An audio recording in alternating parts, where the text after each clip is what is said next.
अमित शहांच्या महाराष्ट्र दौऱ्यानं भाजपनं विधानसभेचं रणशिंग फुंकल्याची चर्चा आहे। या महाराष्ट्र दौऱ्यात अमित शहांनी भेटी दिलेली दोनही ठिकाणं ही भाजपच्या दृष्टीनं महत्त्वाची मानली जातात। त्यातलं एक आहे नागपूर आणि दुसरं छत्रपती संभाजीनगर। अमित शहांच्या आजच्या दौऱ्याच्या निमित्तानं भाजपच्या मिशन विदर्भचा आपण आढावा घेणार आहोत। अमित शहांच्या महाराष्ट्र दौऱ्याची सुरुवात झाली नागपूरमधनं। नागपूर भाजपचा गड आणि संघाचं मुख्यालय असलेलं ठिकाण। या दौऱ्यामध्ये अमित शहांनी विदर्भसाठी मिशन 45चा नारा दिलाय। यंदाच्या लोकसभेतला फटका विचारात घेता विधानसभेत चांगल्या कामगिरीचं आव्हान भाजपसमोर असेल। 2024च्या लोकसभेत विदर्भात भाजपचं गणित पुरतं बिघडलं। विदर्भातल्या 10 पैकी केवळ 2 मतदारसंघात भाजपला यश मिळवता आलं, पण विधानसभेत ते गणित जुळवून आणण्याची सूचना अमित शहांनी आज केलेली आहे। नुकत्याच पार पडलेल्या लोकसभेत नागपूरची नितीन गडकरींची आणि अकोल्याची अनूप धोत्रेंची जागा वगळता भाजपला इतर मतदारसंघात पराभवाचा सामना करावा लागला। तर चंद्रपुरात भाजपच्या सुधीर मुनगंटीवारांचा 2.5 लाख मतांनी पराभव झाला। गडचिरोली चिमूर मतदारसंघात भाजपच्या अशोक नेतेंना 1,40,000 मतांनी पराभूत व्हावं लागलं।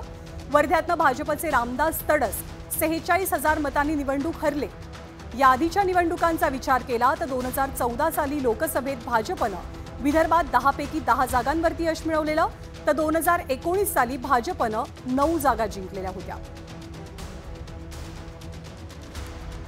तर यंदाच्या लोकसभेतला विदर्भातला पराभव भाजपच्या जिवारी लागल्याची चर्चा आहे। त्यामुळे भाजपच्या केंद्रीय नेतृत्वानं विधानसभेसाठी मिशन विदर्भ हाती घेतल्याची चर्चा रंगू लागली आहे। महत्त्वाची गोष्ट अमित शहांनी जी आम्हाला सांगितली आहे ती सांगितली आहे की महायुतीचा जो उमेदवार असेल तो राष्ट्रवादीचा असो, तो शिवसेनेचा असो किंवा महायुतीचा कुठलाही घटक पक्षाचा असो, तो भारतीय जनता पार्टीचा उमेदवार आहे हे समजून आपल्याला समोर जायचा आहे, हा मुख्य मंत्र आम्हाला दिला आहे। तर विदर्भातलं विधानसभेचं जागांचं गणित आणि गेल्या 2 निवडणुकातलं चित्र नेमकं काय होतं तेही आपण जाणून घेऊया।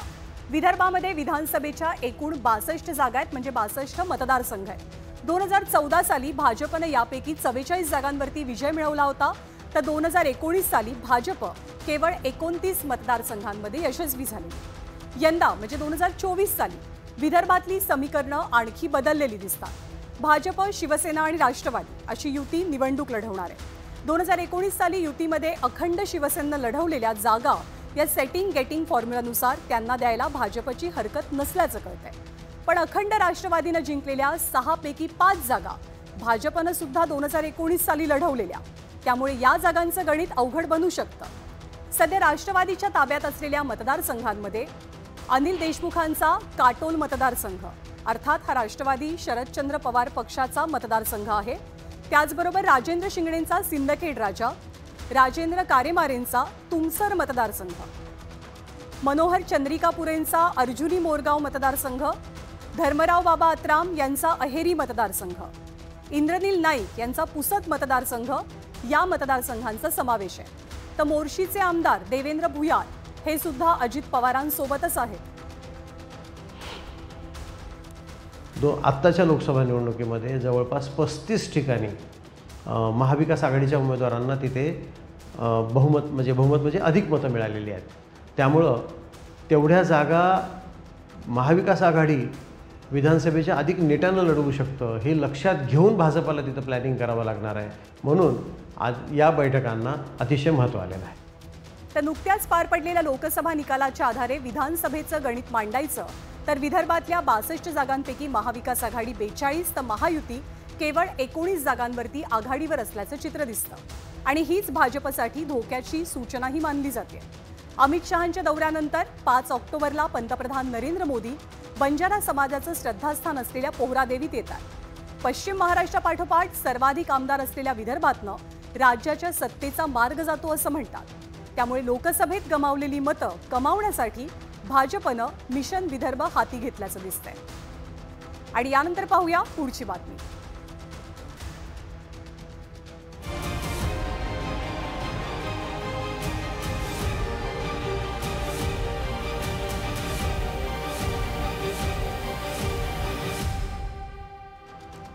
तर विधानसभा निवडणुकीच्या तोंडावरती आता महायुती आणि महाविकास आघाडीमध्ये जागा वाटपाचा फॉर्म्युला अंतिम टप्प्यात येतोय। पण कोल्हापूरच्या 10 जागांवरती मात्र ना महायुतीचं एकमत होतंय ना महाविकास आघाडीचं। ठाकरेंच्या शिवसेनेमध्ये तर अंतर्गत कुरघोडीचं राजकारण सुरू झाल्याची चर्चाही रंगते. महाराष्ट्राच्या राजकारणातला महत्त्वाचा जिल्हा अर्थात कोल्हापूर. कोल्हापुरातल्या 10 विधानसभा मतदारसंघांवरनं सध्या महायुतीत जोरदार रस्सीखेच दिसते. कोल्हापुरातल्या काही जागा अशा आहेत जिथे प्रत्येक पक्षानं दावा ठोकलाय.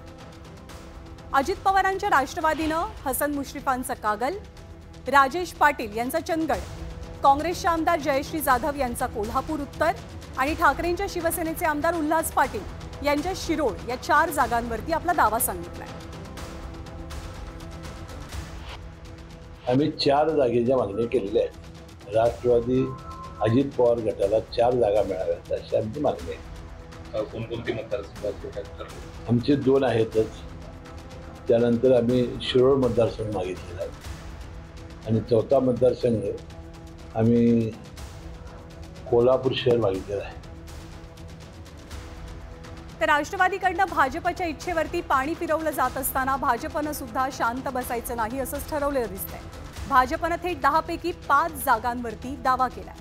भाजपला ऋतुराज पाटील यांचा कोल्हापूर दक्षिण, जयश्री जाधव यांचा कोल्हापूर उत्तर, राजू आवळेंचा हातकणंगले, राष्ट्रवादीच्या राजेश पाटील यांचा चंदगड आणि अपक्ष आमदार प्रकाश आवाडेंचा इचलकरंजी हे 5ही मतदारसंघ हवेत. यामध्ये चंदगड आणि उत्तर कोल्हापूरवरनं राष्ट्रवादी आणि भाजपत जुंपल्याचं चित्र आहे.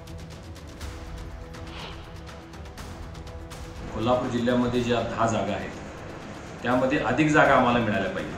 कारण राज्यामध्ये भाजप हा मोठा भाव आहे. आज सगळ्यात जास्त आमदार 105 आमदार आपले आहेत आणि त्यामुळे कोल्हापूर जिल्ह्यामध्ये सुद्धा 10 पैकी 5 जागा भारतीय जनता पार्टीला मिळाल्या पाहिजेत अशा पद्धतीची आमची मागणी असणार आहे. तर जागांच्या चढाओढीमध्ये शिवसेनेनं सर्वाधिक 6 मतदारसंघांवरती आपला दावा सांगितलाय. ज्यामध्ये शिवसेनेचे आमदार प्रकाश आंबेडकरांचा राधानगरी, दिवंगत आमदार PN पाटील यांचा करवीर, जयश्री जाधव यांचा कोल्हापूर उत्तर, राजू आवळेंचा हातकणंगले आणि ठाकरेंच्या शिवसेनेच्या उल्हास पाटलांचा शिरोळ आणि मित्रपक्ष असलेल्या जनसुराज्य म्हणजे विनय कोरेंच्या शाहूवाडी मतदारसंघाचाही समावेश आहे. आता या ठिकाणी 6 जागा या शिवसेनेला निश्चितपणे मिळतील. 2 ठिकाणी भाजप लढते, त्याचा निर्णय सन्माननीय मुख्यमंत्री घेतील. 2 ठिकाणी राष्ट्रवादी लढते, त्याचा निर्णय मुख्यमंत्री घेतील. खरं म्हणजे 10च्या 10 ठिकाणी आम्ही स्ट्रॉंग आहोत. आज शहर उत्तर आणि दक्षिणमध्ये जर आपण पाहिलं तर दक्षिणमध्ये देखील मताधिक्य लोकसभेला आमच्या उमेदवाराच्या विरोधात फारसं झालं नाही. त्याचं कारण आम्ही आहोत, शिवसैनिक त्या ठिकाणी राबलेले आहेत. तर विधानसभेआधी जागांवरनं होणारी धुसफूस फक्त महायुतीमध्येच दिसत नाहीये, तर ठाकरेंच्या शिवसेनेत सुद्धा पाहायला मिळते. ठाकरेंच्या सेनेचे शहर प्रमुख रविकिरण इंगवले आणि उपनेते संजय पवार यांच्यातला संघर्ष, अंतर्गत वाद हा चव्हाट्यावरती आलाय.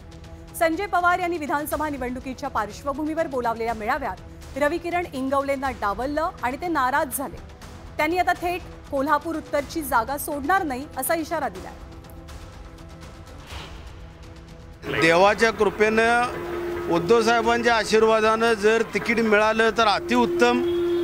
कमीत कमी 40-50 हजारचा फरक पाडून आम्ही निवडून येऊन दाखवू. पण जर यदा कदाचित नाही दिलं तरी उद्धव साहेब सांगतील त्याच बाजूनं आम्ही असंख्य शिवसैनिक लढू. तर कोल्हापूर उत्तर मतदारसंघामध्ये काँग्रेसचे आमदार आहेत. आघाडीमध्ये आता शिवसेना सुद्धा या मतदारसंघावरती आपला दावा सांगते. या जागेवरती सामोपचारानं तोडगा काढण्याची भूमिका काँग्रेसनं घेतली आहे.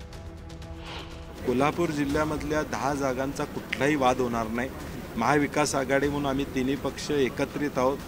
जागा शिवसेनेला काही जागा पाहिजेत, राष्ट्रवादीला पाहिजेत, काँग्रेस म्हणून आम्हाला काही जागा पाहिजेत. त्यामुळं त्याची काय अडचण येणार नाही. शेवटी प्रत्येक पक्ष मागणी करेल, परंतु समोपचारानं हा विषय कोल्हापुरात तरी तुम्हाला राज्यात अनेक ठिकाणी दिसेल एकोपा, तसाच कोल्हापुरात सुद्धा तुम्हाला दिसेल.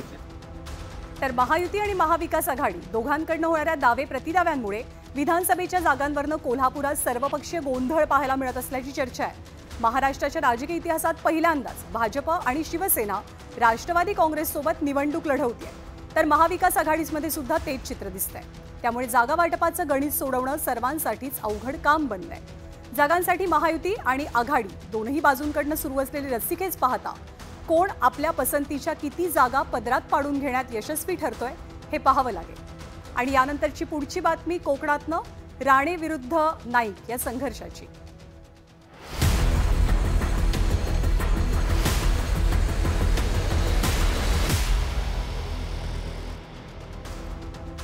नारायण राणे कोकणातल्या राजकारणातलं एक मोठं नाव.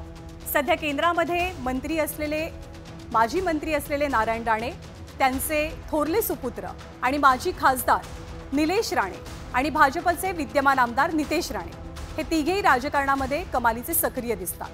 2015 सालानंतर नारायण राणेंनी नुकतीच लोकसभेची निवडणूक लढवली. शिवसेना उद्धव बाळासाहेब ठाकरे पक्षाच्या विनायक राऊतांचा पराभव करत राणेंनी जोरदार कमबॅक केलं आणि आता आपल्या वडिलांच्या पावलावरती पाऊल ठेवत निलेश राणे कमबॅक करण्याच्या तयारीत दिसतात. त्यासाठी त्यांनी आगामी विधानसभेसाठी कुडाळ मालवणमधनं उमेदवारी मागितली आहे. मी तर उमेदवारी मागितली हो, कुडाळ मालवण मतदारसंघातून. आणि फक्त आता नाही, किमान मला असं वाटतं 3-1 वर्ष मी ह्या मतदारसंघात काम करतोय. हा खरं तर मतदारसंघ राणेसाहेबांचा पूर्वीचा 2014च्या पूर्वीचा मतदारसंघ, जो आमच्याकडून मागची 10 वर्ष गेला होता. तो आता लोकसभेच्या निवडणुकीला आम्ही ह्या मतदारसंघात 27,000चं लीड काढलं आहे साधारण. आमचं टार्गेट आता 40,000वर ही सीट काढणं, त्याच्यासाठी प्रयत्न सुरू आहे. तर निलेश राणेंनी या मतदारसंघात उमेदवारी मागितली खरी, पण त्यांनी ज्या मतदारसंघावरती दावा सांगितलाय तिथेच 10 वर्षांपूर्वी नारायण राणेंना 10,370 मतांनी पराभव स्वीकारावा लागला होता. गेल्या विधानसभा निवडणुकीमध्ये सुद्धा राणे पुरस्कृत उमेदवार रणजित देसाई हे पराभूत झाले. या दोनही वेळेला कुडाळ मालवणमधनं निवडून आले ते राणेंचे कट्टर विरोधक आणि शिवसेना उद्धव बाळासाहेब ठाकरे पक्षाचे वैभव नाईक.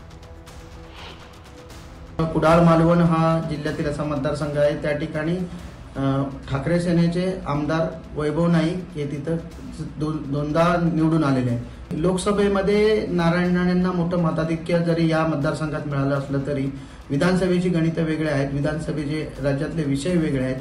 सध्या महायुती विरुद्ध महाविकास आघाडी यांच्यात जोरदार राज्यात मोठी काटेकी टक्कर आहे आणि लोकसभेमध्ये महाविकास आघाडीला चांगलं यश मिळाल्यामुळे वैभव नाईक विरुद्ध निलेश राणे यांच्यात हा सामना अतिशय अटीतटीचा होणार आहे. तर 2014 साली वैभव नाईक कोकणातल्या राजकारणातले किंवा महाराष्ट्राच्या राजकारणातलेही जायंट किलर ठरले. कोकणातल्या राणेंच्या वर्चस्वाला पहिल्यांदा सुरुंग लावला तो वैभव नाईकांनी. त्यांनी माजी मुख्यमंत्री, महसूल मंत्री आणि सिंधुदुर्गचे पालकमंत्री राहिलेल्या राणेंचा पराभव केला. पुढे 2019 साली राणेंनी कुडाळ मालवणमधनं निवडणूक लढवली नाही, पण त्यांनी उमेदवार दिला. वैभव नाईकांनी 2019च्या विधानसभेत सुद्धा राणेंना धक्का देत सलग दुसऱ्यांदा विधानसभा गाठली. तर दुसरीकडे निलेश राणे 2009 साली काँग्रेसच्या तिकिटावर पहिल्यांदा खासदार बनले, पण 2014 आणि 2019च्या लोकसभा निवडणुकीत त्यांना दारुण पराभव स्वीकारावा लागला. 2019मध्ये अख्खच्या अख्खं राणे कुटुंब भाजपत गेलं. निलेश राणेंना भाजप प्रदेश सरचिटणीस पदही मिळालं. मात्र 2024ला भाजपनं लोकसभेचं तिकीट मात्र निलेश राणेंच्या ऐवजी नारायण राणेंना दिलं. त्यामुळे एकीकडे सलग 2 वेळेला निवडून आलेले वैभव नाईक आणि कमबॅक करण्यासाठी इच्छुक असलेले किंवा सज्ज असलेले निलेश राणे यांच्यामध्ये कडवी टक्कर होण्याची शक्यता आहे. दरम्यान निलेश राणेंनी कुडाळ मालवणमधनं उमेदवारी मागितल्यानंतर वैभव नाईकांनी सलग तिसऱ्यांदा याच जागेवरनं याच मतदारसंघातनं लढण्याचा दावा केला आहे. खरं तर कुडाळ मालवण मतदारसंघामध्ये याआधी 2 वेळा मी आमदार म्हणून काम करतोय आणि उद्धव बाळासाहेब ठाकरेंनी आम्हाला काम करण्यासाठी पुन्हा आदेश दिलेले आहेत आणि त्या पद्धतीने मी काम करतोय. महाविकास आघाडीच्या सगळ्या बैठका होतील आणि त्यानंतर वेगळ्या स्तरावर उमेदवारी जाहीर होतील, परंतु मला उद्धव साहेबांनी काम करण्याचे आदेश दिलेले आहेत. तर निलेश राणे आणि वैभव नाईक कोकणातले आक्रमक नेते समजले जातात. गुहागरमध्ये झालेला राणे आणि भास्कर जाधवांमधला राडा, तर शिवरायांचा मालवणमधला पुतळा कोसळल्यानंतर वैभव नाईकांनी केलेली सार्वजनिक बांधकाम विभागाची तोडफोड आपण अलीकडेच पाहिलेली आहे. महत्त्वाची बाब म्हणजे आपल्या मतदारसंघातल्या समस्या सोडवण्यासाठी या दोघांचा नेहमीच पुढाकारही पाहायला मिळतो. स्थानिकांचा रोजगाराचा प्रश्न, मच्छीमारांच्या समस्या किंवा नैसर्गिक आपत्ती असो, वैभव नाईक आणि निलेश राणे नेहमीच समस्या सोडवण्यासाठी धावून जातात. दोघांचा लोकसंपर्क सुद्धा दांडगा आहे, त्यामुळे नेहमीच या दोघांसोबत कार्यकर्ते आणि समर्थकांची मोठी फौजही पाहायला मिळते. तर राणे आणि नाईक या कुटुंबियांमध्ये फार पूर्वीपासून सुरू असलेले राजकीय हाडवैर हे सिंधुदुर्गामध्ये सर्वश्रुत आहे. त्यामुळे आगामी विधानसभेत राणे आणि नाईक अशी लढत रंगली तर हा मतदारसंघ राज्यातल्या हाय व्होल्टेज मतदारसंघांपैकी एक असेल हे नक्की. या मतदारसंघामध्ये वैभव नाईकांची विजयाची हॅट्रिक होईल की निलेश राणेंचं कमबॅक याची उत्सुकता निश्चितपणे असेल.